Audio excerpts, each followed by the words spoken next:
송영주 해설위원이 지난 시즌 리그 베스트로 꼽았던 에메르송 네. 로얄 바르셀로나로 돌아왔지만 곧바로 토트넘 이적 직전입니다. 네, 웰컴하자마자 굿바이가 된 거죠. 그 재정적인 부분 때문이죠. 아, 맞습니다. 좀 씁쓸한 상황이네요. 네, 근데 결국 이렇게 되면 라포르타는 지금 뭘 하고 있나요? 에메르송을 팔고 있죠. 이거는 어쩔 수 없는 상황이다. 사실은 그러니까 바르셀로나 상황을 먼저 좀 얘기를 합시다. 네. 네. 그러니까 바르셀로나가 재정적으로 여전히 어렵습니다. 예. 그런데 나가야 될 선수가 나가지 않고 있죠. 움티티를 비롯해서. 그런데 또 다른 문제가 뭐냐면은 일단 움티티는 잔류하고 싶은 의사를 밝혔고 덴벨레는 부상 때문에 못 나가는 상황이고 쿠티뉴도 지금 흐지부지 되는 상황이거든요. 그러다 보니까 나가야 될 선수를 팔지 못하고 있는 가운데 그래도 내보낼 수 있는 선수들 피아니치, 모리바 이런 선수들은 진행을 하고 있어요. 그리고 모리바는 라이프치히. 네, 라이프치히하고 강력하게 연결됐고 제가 알기로는 네. 지금 메디컬 테스트를 곧 받으러 뭐. 간 상황으로 네. 알고 있거든요. 그래서 이제 곧 발표될 것으로 보이는데 그 외에도 뭐 마나이라든가 콜야도라든가 B팀에서 올라온 선수들도 정리를 좀 할 생각입니다. 네. 그래서 이쪽은 이쪽대로 나가고 있는데 문제는 뭐냐면은 아까 전에 얘기한 부분이에요. 재정을 어느 정도 확보하기 위해서는 나가야 될 선수가 나가줘야 되는데 이 선수들이 계속 버티니까 잡고 있어야 될 선수가 주위에서 막 찌르니 네. 결국은 어쩔 수 없이 내보내는 상황이 되고 있는 상황이 된 거죠. 그래서 결국은 에메르송을 이적시키는 방향을 맞추지 않았나. 그러면 지금 우리가 바르셀로나 상황을 먼저 얘기를 하고 그 다음에 지금 어떤 식으로 이 계약 관계가 돼 있는지 그 다음에 이적 과정이 어떤지 그 다음에 토트넘은 에메르송을 어떻게 쓰려고 하는지 이 네. 순서대로 가면 될 것 같은데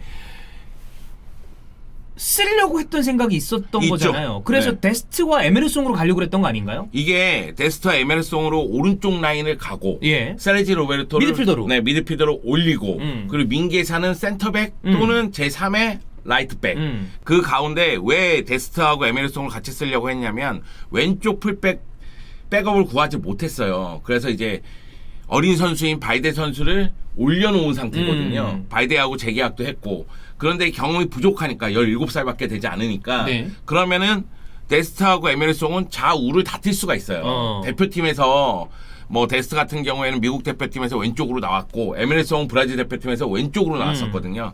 그러니까 이 두 선수 중이 다시 갈게요. 미안. 뭐 그냥 하시면 됩니다. 아침에 네. 일어나서 너무 이른 시간이야. 예. 이 두 선수 중에 한 명은 왼쪽으로 돌릴 수가 있으니 굳이 백업이 필요 없다. 그럼 이제 두 선수를 다 쓰겠다는 얘기죠. 그런데 지난 3경기를 지켜봤을 때 일단 에메르송이 바르셀로나 스타일에 좀 묻어나기 위해선 적응하기 위해서는 시간이 필요하다는 게 좀 드러났어요. 예. 그러니까 데스트도 무리한 돌파 때문에 문제를 좀 드러내는 경기가 빌바오전이 있었는데 그래도 데스트가 에메르송보다는 지금 더 낫다.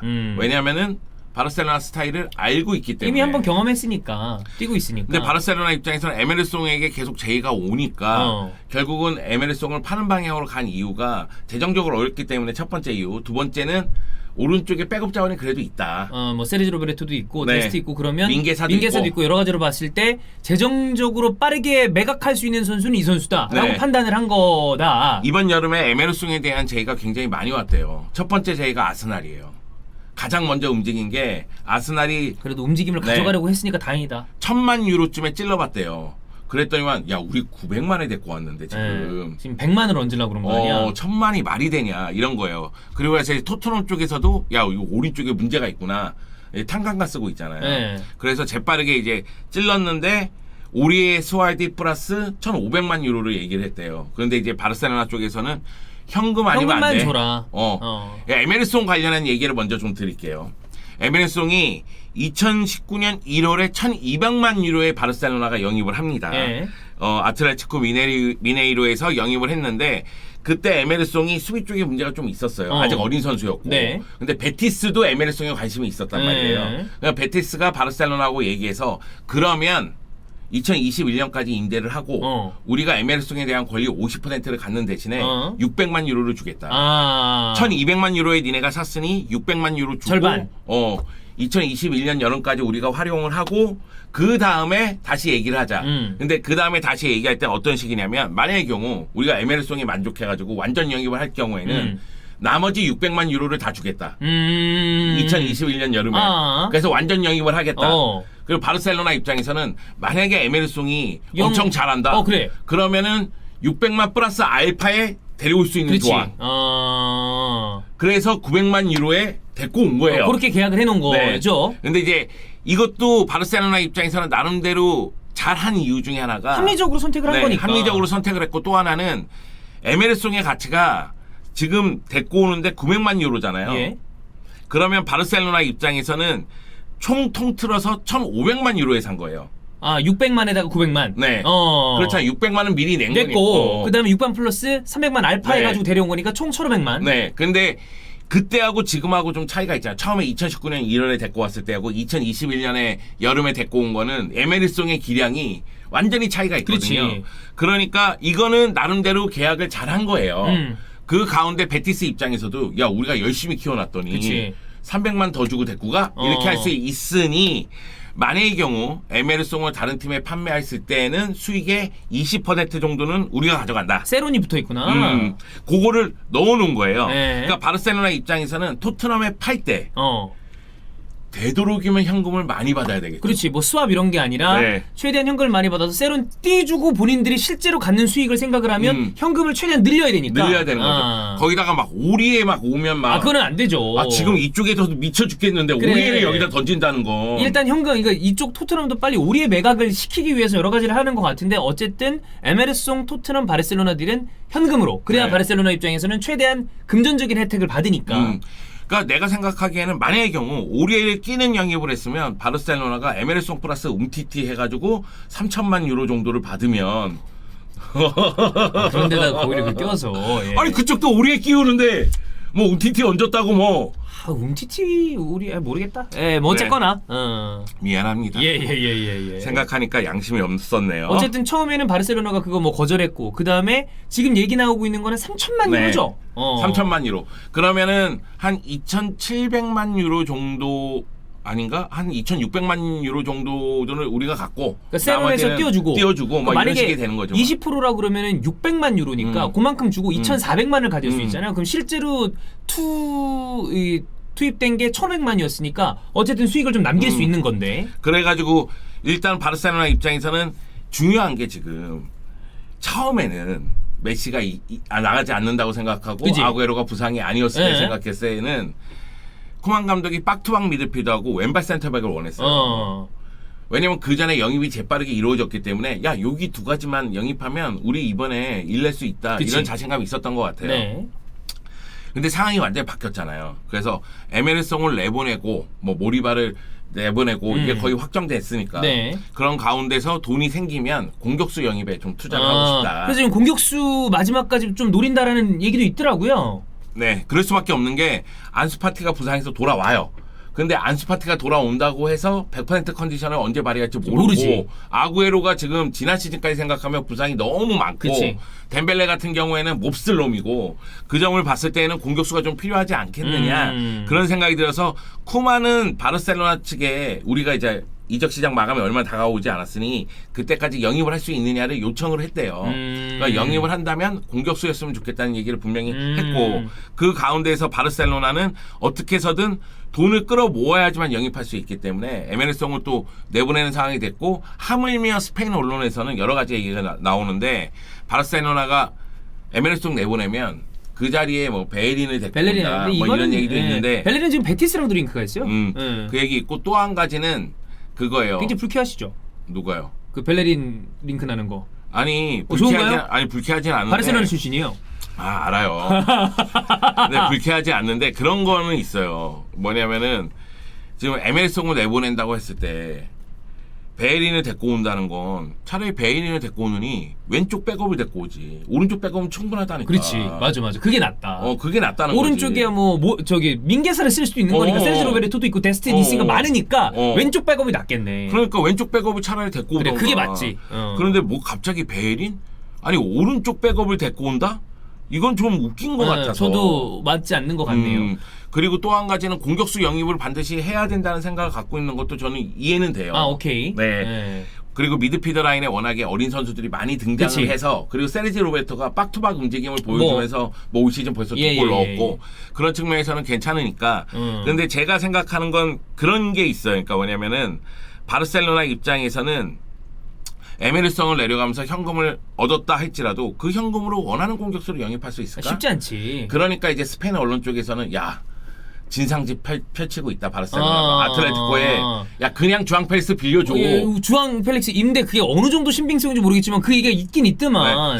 뭐 바르셀로나 입장에서는 한 번 정도 찔러볼 수는 그냥 있겠지만 물어본 거겠지. 어, 야, 임대 그러면 아예 가 이렇게 될 수 있는 거고. 니네가 한 짓을 생각해 막 이럴 수도 있죠. 그렇죠. 어쨌든 정리해 보면 바르셀로나가 아니 이번에 데려온 선수를 왜 매각을 하지? 라는 이유는 역시 재정적인 이유고 축구적으로 봤을 때 오른쪽에는 자원이 충분하니까 그래도 금전적으로 최대한 캐시를 땡길 수 있는 게 이 선수라고 판단을 해서 매각을 하기로 한 거고. 되게 서글픈 거는 그런 거예요.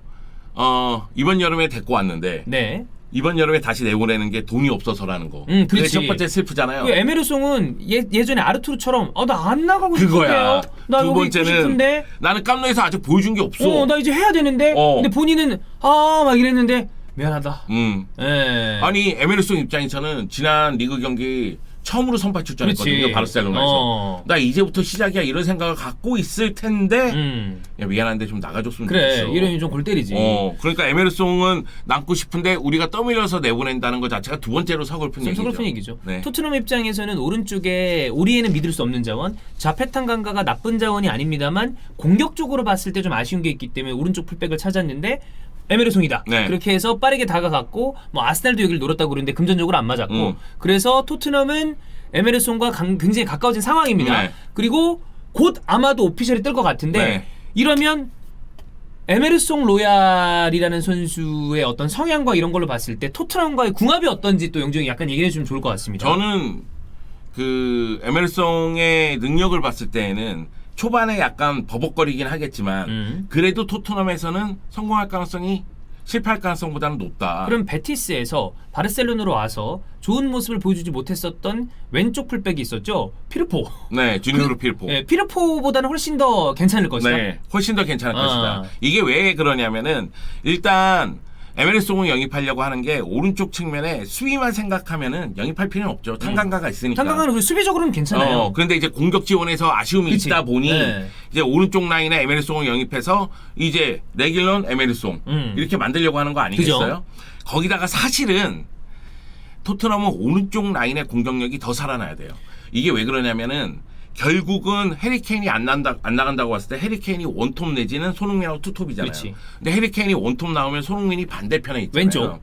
그러니까 많은 분들이 손흥민이 골을 많이 넣기 위해서는 레길론하고 조합이 중요하다고 생각하는데 그거 맞습니다. 맞는데 오른쪽 라인에서 왼쪽에 얼마만큼 기회를 만들어주느냐에 따라서 손흥민의 골이 또 많아질 수가 있거든요. 오른쪽에서 공격이 오른쪽 날개가 파닥파닥 거려서 이쪽도 살면 사실 이쪽에 쏠리다가 왼쪽에 공간이 날 수도 있는데 왼쪽 공격만 이러니까 그래서 제가 보기에 지난 경기에서 베르반이랑 바꿔봤잖아요. 도당체 잘 안 되니까 그래서 아마 자리를 바꿔본 게 아닌가 싶어요.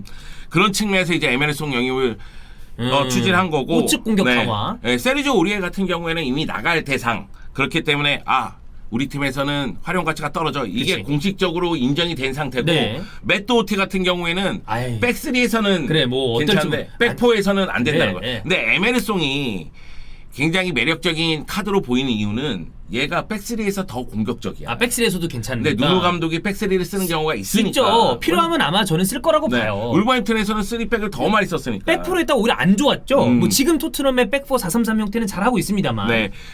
백스리일 때 공격적인 능력을 발휘할 때 에메르송은 더 빛나는 장면이 많아요. 근데 백포에서도 나쁘진 않아요. 다만 제가 얘기한 게 그거예요. 에메르송의 장점은 스피드.